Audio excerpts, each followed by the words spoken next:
Hello, I'm Mikhail Kosiborod, cardiologist at St. Luke's Mid-America Heart Institute, and we're here with Radcliffe at the European Society of Cardiology Heart Failure Association meeting 2022 in Madrid.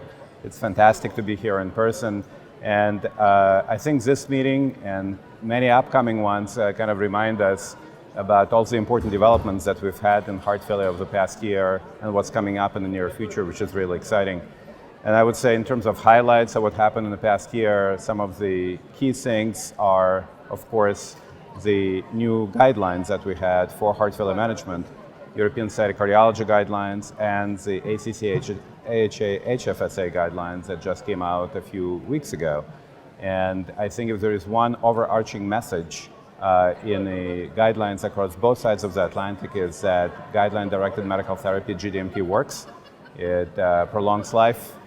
Many of these interventions prevent hospitalizations and improve quality of life. And so when it comes to heart failure with reduced ejection fraction, both guidelines in the European side and American side really now establish quadruple therapy as a gold standard, as a standard of care in patients with heart failure and reduced EF. And of course, these are renin-angiotensin blockers, including ARNI, sacubitril/valsartan, mineralocorticoid receptor antagonists, beta blockers, and now SGLT2 inhibitors.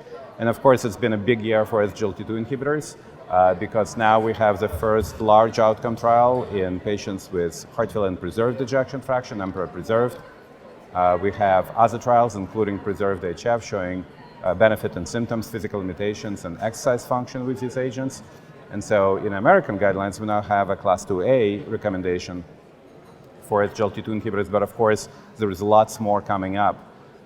There is another second large outcome trial called DELIVER with dapagliflozin that we're expecting later this year, and that will likely continue to generate a lot of excitement about what the future of HFpEF management looks like and whether SGLT2 inhibition is going to become the first foundational therapy in patients with HFpEF beyond diuretics.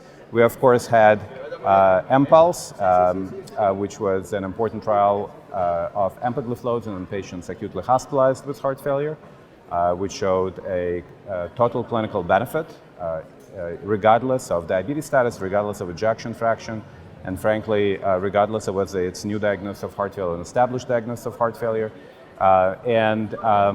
That really has solidified even further the role that SGLT2 inhibitors have across the entire spectrum of heart failure. And then today, at this meeting, it's probably important to mention that we just yesterday presented analysis from DEFINE and preserved HF, which showed that dapagliflozin, an SGLT2 inhibitor, has very consistent benefits on symptoms and physical limitations regardless of ejection fraction across the entire span from very low to completely normal EF, which I think is a very important clinical message. So I think overall, it's been a big year in heart failure. It's been a big year for SGLT2 inhibitors in particular. And perhaps the last thing I will mention is, and also something that took quite a bit of attention at this conference, is what the future might look like for heart failure and preserved EF management beyond SGLT2 inhibitors. And I think the critical message here is that phenotyping of patients with HFpEF and targeting personalized treatments based on a phenotype that they have will probably be very prominent in the future of HFpEF management. So there is, of course, so much going on, and I just picked on a few highlights here, but I guess the take-home message here is there is a lot of excitement in heart failure, and we really look forward to future developments in the coming months and years.